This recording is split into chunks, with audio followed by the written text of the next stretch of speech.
Eu vi que tem alguns e-mails aqui. Esses e-mails que eu estou respondendo são até do ano passado, viu? Porque a gente terminou o ano com um número, graças a Deus, com um número de grande de partilhas. Então eu vou pegar algumas partilhas que foram feitas no ano passado, porque são histórias importantes. Deus ajude até que essas pessoas não estejam passando essas situações, né? Se foram enviadas no final do ano, mas pode ser que ainda estejam na mesma realidade. Padre Fábio, essa pessoa não quer se identificar. Ela diz assim: minha namorada é católica e é por ela que eu escrevo. Tenho dúvidas a respeito do segundo casamento. Ela já foi casada, mas comprovadamente, padre, o seu marido a traiu. Por esse e outros motivos, eles se separaram. Após um tempo, eu apareci em sua vida. Padre, tenho confiança de que ela é o amor da minha vida. Sou muito apaixonado por ela, mas ela tem resistências. Diz que tem medo de não estar fazendo o que Deus quer ao separar e ter essa nova relação. Eu quero muito, padre, casar-me com ela, ter uma família. Eu nunca fui casado e ela se casou na igreja. Deus prefere que ela continue vivendo uma vida triste, mas com o marido que casou pela primeira vez, ou que ela viva uma vida feliz? Mesmo que esse feliz seja ser no primeiro casamento, seja sem ser no primeiro casamento. Só para o senhor ter uma ideia, padre, ela já até se separou no civil. Eu posso fazê-la feliz, tenho consciência disso. Falta ela entender o que Deus quer para a vida dela. Ela sempre se questiona se está fazendo o certo. Mas, padre, o que seria o certo? O que seria o melhor? Tem como ela viver em comunhão com Deus sem comungar a Eucaristia? Só sei dizer, padre, que a amo muito, muito, muito, e sou capaz de esperar por ela. Muito obrigado desde já. Meu filho, você faz algumas perguntas que são impossíveis de serem respondidas, né? Porque eu não estou dentro do coração dela e nem você. A gente não sabe quais são os impedimentos que ela enfrenta. E mesmo que a gente ter dúvida, não é nenhum problema, né? Jesus não respondeu aquela pergunta difícil que Pilatos fez para ele. O que é a verdade? Ele ficou caladinho, né? Ele ficou caladinho. Porque ele já tinha respondido com a vida dele. Ele já tinha respondido com as suas opções, com as suas escolhas. E a verdade será sempre o território ardiloso que vai requerer de nós muita sabedoria na percepção dos fatos. Você tem razão, sim. É muito triste a gente ver pessoas amarradas em relacionamentos onde não existe amor, só porque houve uma oficialização de um relacionamento ali perante o padre. Mas a igreja é muito sábia ao reconhecer que nem sempre aqueles casamentos que a gente acha que aconteceram de fato. Por isso que ela tem proporcionado aos fiéis cada vez mais a oportunidade de ter pessoas capacitadas do ponto de vista jurídico, eclesiástico, né? Porque nós precisamos fazer uma distinção. Da mesma maneira como a sociedade tem o seu tribunal, a igreja também tem o seu. Então, no tribunal da sociedade, lá se julgam os crimes, os fatos que são ligados à vida social. Dentro da igreja, nós temos o tribunal eclesiástico, que vai julgar, analisar situações específicas da vida religiosa de uma pessoa. Por exemplo, a declaração de nulidade de um sacramento é um atributo específico do tribunal eclesiástico. Por isso, você não diz o seu nome aqui, se você tem alguma dúvida em relação à validade do seu casamento, procure na sua paróquia. Quem é o padre responsável, ou o advogado, né, eclesiástico, digamos assim, que poderia conversar com você para que você tenha condições de entender se o seu sacramento houve ou não. Porque existem muitas pessoas que alimentam este sofrimento psíquico, que isso aqui é um sofrimento psíquico. A menina tem a consciência do valor do sacramento e ela não quer estabelecer um segundo relacionamento, embora ela tenha o direito de estabelecer, porque ela vai deixar de comungar, mas ela não é expulsa da igreja. Tantas pessoas de segunda união, o que precisa haver é uma consciência de que esse primeiro casamento realmente não existiu, não aconteceu, não existe amor, não existe vínculo, eu estou infeliz. não tenho filhos, quero ter o direito de recomeçar a minha vida. A igreja nunca vai lhe proibir de fazer isso. Para isso ela vai lhe dar todos os conselhos necessários, né, para que você possa aliviar um pouco desse sofrimento psíquico, que eu volto a dizer, é um sofrimento que realmente perturba uma pessoa que quer e deseja ser fiel à igreja. Mas por outro lado, você tem o direito de esclarecer isso e livrar-se de repente desse sofrimento. Porque eu particularmente penso que onde não existe felicidade, ali não existe amor. Quando é que você percebe que vale a pena lutar pela relação? Muito embora aqui já até tenha tido um divórcio civil, né? Já se separou na vida civil. Quando é que você deve lutar pelo casamento? Quando você sente que ama. Apesar de todos os erros do outro, você continua amando. E você sabe que esse amor é o valor máximo que você precisa para insistir naquele relacionamento. Agora, minha filha, se você sabe que o outro não te ama e que você também não ama, busque reorientar o seu coração diante de Deus para que você tenha o direito de refazer a sua vida. Busque uma direção espiritual de alguém que possa lhe ouvir de maneira mais próxima. Aqui no programa a gente tem o limite de não poder ouvir o outro lado. Porque às vezes tantas pessoas eu encontrei muito conflituadas, esse conflito se desfaz no momento que a gente conversa. Sobretudo quando a gente descobre que Deus nos ama tanto, que é capaz de compreender o nosso coração e os conflitos que nos visitam, não é? Então muitos casais, muitas pessoas que já se separaram e que têm uma dificuldade de estabelecer um novo relacionamento, porque têm essa consciência cristã de que não seria correto, também precisam ser visitadas pela graça de Deus. Porque às vezes Deus vai reconstruir a sua vida ao lado de uma outra pessoa. E quem sabe você vai ter até a graça de ser encaminhada, de ser esclarecida, de você chegar à conclusão de que seu primeiro casamento nem aconteceu. Porque a igreja não pode anular um casamento. Nunca diga isso, tá? Você que já teve a declaração de nulidade do seu casamento. Você nunca pode falar, a igreja anulou o meu casamento. Não. A igreja não pode anular um sacramento. Ela pode declarar que não houve. Porque para um casal se casar, inclusive esse é um erro também, né? Ah, o padre que celebrou o meu casamento é fulano de tal. Não, o padre não celebrou o seu casamento. Quem celebrou o seu casamento foi você e seu marido. Os cônjuges são os celebrantes. O padre é o presidente da celebração. Se você falar que eu celebrei seu casamento, você está falando que casou comigo. E eu não me casei com você. Você se casou com seu marido. Então, quem celebrou foi você e ele. O padre apenas presidiu. Então, quando a igreja analisa, e por diversas razões, que são jurídicas, que é o advogado da cúria que vai lhe orientar, se há algum indício do seu casamento não ter acontecido. Então, padre, mas o que aconteceu lá na igreja aquele dia? Um teatro. Porque o que nos casa não é aquele rito somente. O que nos casa é a consciência que está aberta à união. Porque Deus, minha gente, visita a nossa consciência. Ou você acha que Deus fica parado nos álbuns de fotografia? Não. Deus não para nos estereótipos. Então o padre pode estar lá muito bem intencionado, presidindo uma celebração de um casal que não está se casando. Porque existem no coração daqueles que estão se casando, elementos que deixam o sacramento nulo. Então o casamento não houve. O que houve como se tivesse sido um ensaio dentro da igreja. Um teatro dentro da igreja, onde a gente participou, você trocou de roupa, foi lá, deu presente, e o casamento não houve. Então todo casamento que a igreja declara que foi nulo, não é que ela está anulando, é que ela está declarando que aquele sacramento nunca existiu. Por quê? Porque o casal não se casou.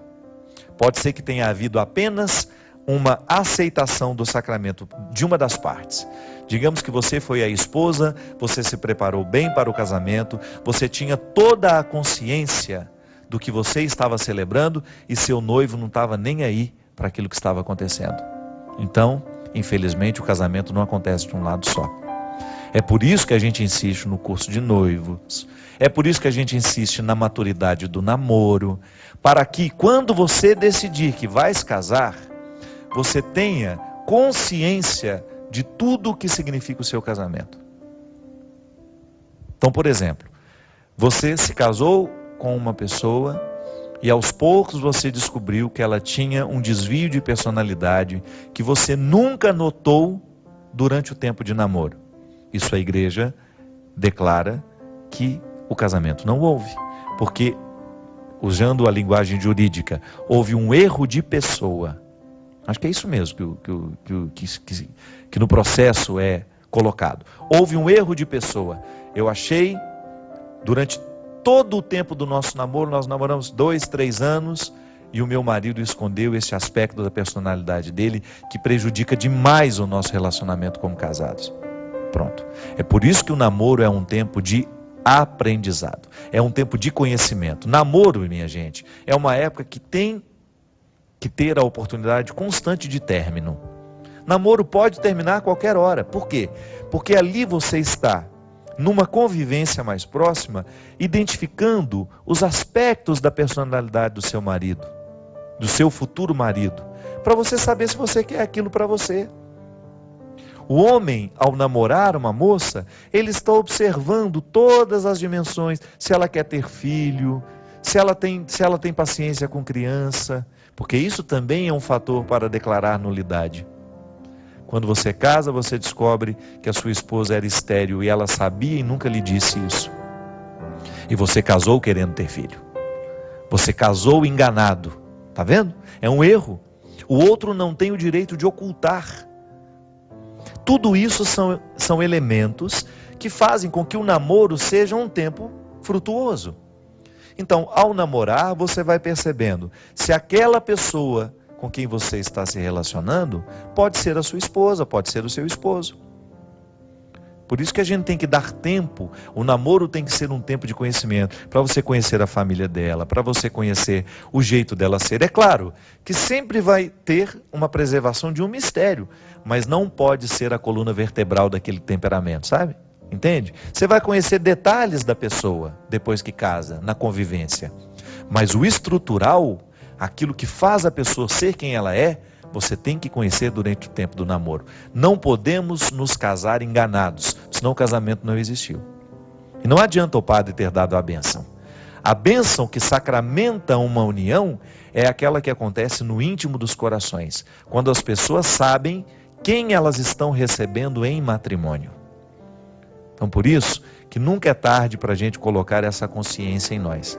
E você que tem filhos, já vai orientando o seu filho, a sua filha assim: se quer fazer um casamento cristão, que faça do jeito certo.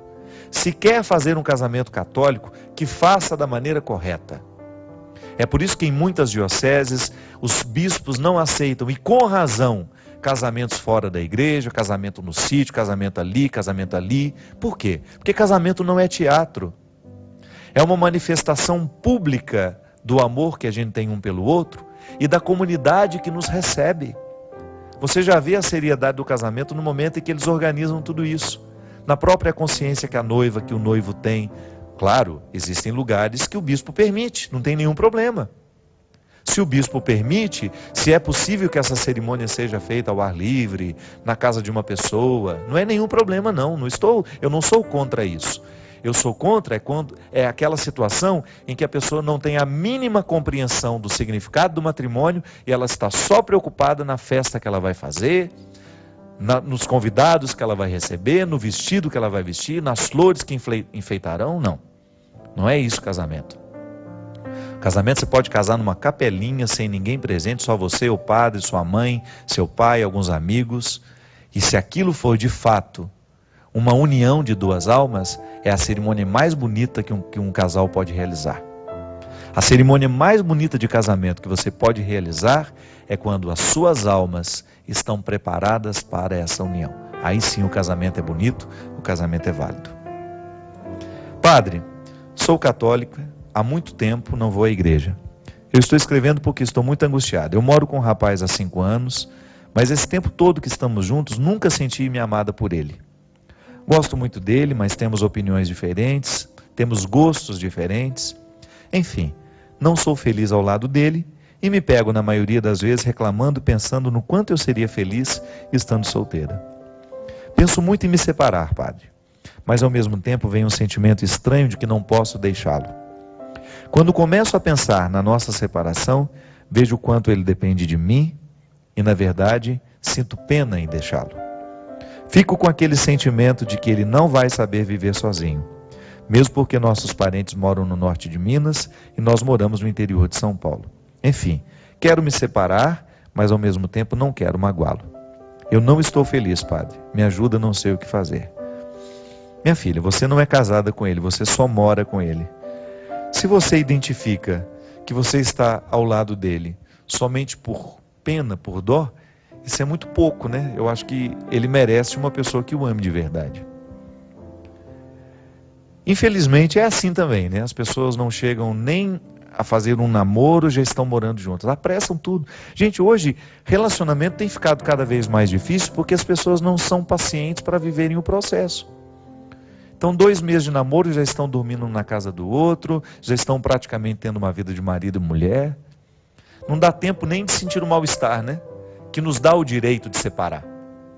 Volto a dizer, o namoro é o tempo onde você experimenta o bem-estar e o mal-estar de estar ao lado daquela pessoa. Você se casa quando você percebe que o bem-estar é superior ao pequeno mal-estar que às vezes você tem. Mas tem gente que não. Já junta, e em 2 meses, 3 meses, já tá tendo uma vida de marido e mulher, e depois vivem esses conflitos aqui. Pensa 2 vezes antes de entrar na mesma casa que uma pessoa. Para você depois não ter esse desconforto maior, porque quando nós não somos responsáveis com os vínculos que a gente estabelece, quando a gente se ajunta de qualquer maneira, a gente também corre o risco de depois terminar de qualquer maneira, o que pode ser muito desastroso para o outro. A gente precisa zelar muito pelo nosso coração. Interessante como nós temos ficado tão negligentes, né, com os nossos sentimentos, com aquilo que se passa na nossa vida íntima. Não pode não. A gente tem que zelar um pouco mais por nós. A gente falava aqui no início do programa que a gente tem o direito de se aproximar de Deus com todas as nossas mazelas, né? Com todas as nossas misérias. Deus sempre vai nos dar essa experiência do recomeço. Mas vamos tomar cuidado antes de cometer tantos erros. Vamos ficar um pouco mais cuidadosos com a gente. Fique um pouco mais cuidadoso com seus sentimentos, com os vínculos que você estabelece, com as escolhas que você faz. Você continua tendo, depois que deu errado, alguma coisa deu errado na sua vida, você continua tendo o direito de se aproximar-se deste altar, de encontrar esse sumo sacerdote que tudo perdoa, que tudo restaura, que tudo transforma. Deus não tem problema com o pecado. Deus sempre perdoa o nosso pecado toda vez que a gente se arrepende dele. O problema é que às vezes a gente não se perdoa. O problema é que às vezes as consequências dos nossos erros vão marcar a nossa vida durante 5, 6, 7, 8, 10 anos. Às vezes marca uma vida inteira. Imagina, digamos que a gente vai ter 80 anos de vida, com uma perspectiva boa, né? Digamos que a gente passe aí 10, 15 anos amargurando escolhas erradas, porque nos faltou um pouco de cuidado. Essa vida é muito curta, minha gente. Zele pelos seus sentimentos. Olhe-se com responsabilidade. Volto a dizer, Deus não tem problema com o pecado. Deus não tem o problema com os erros que a gente comete, mas os erros deixam consequências. Por isso, antes de errar, antes de dar um passo em falso, analise se vai valer a pena. Antes de entrar para dentro de casa para morar juntos, analise se vai valer a pena. Não seria mais interessante você viver um namoro conforme manda as regras? A tradição nos ensina tantas coisas boas. Erra menos aquele que obedece essa tradição. Dar os passos do jeito mais convencional, sabe? Faz bem. Faz bem a gente ser um pouco retrógrado. Ter uma mente que nos posicione assim com um pouco mais de cautela. Porque depois que os erros acontecem, depois que o pecado chega à nossa vida, que é justamente isso, esse incômodo, essa sensação de ter vivido a vida do jeito errado, de ter machucado quem a gente ama, naturalmente machucado a Deus, depois que isso acontece, a gente tem que cuidar das consequências. Que Deus nos ajude a clarear cada vez mais o nosso coração, para que a gente erre menos, para que quando a gente tiver que lidar com os nossos erros, que seja sabedoria, desça com sabedoria, desça sobre mim e sobre você a bênção e a proteção do céu, Ele que é Pai, Filho e Espírito Santo. Amém. Até a semana que vem, se Deus quiser.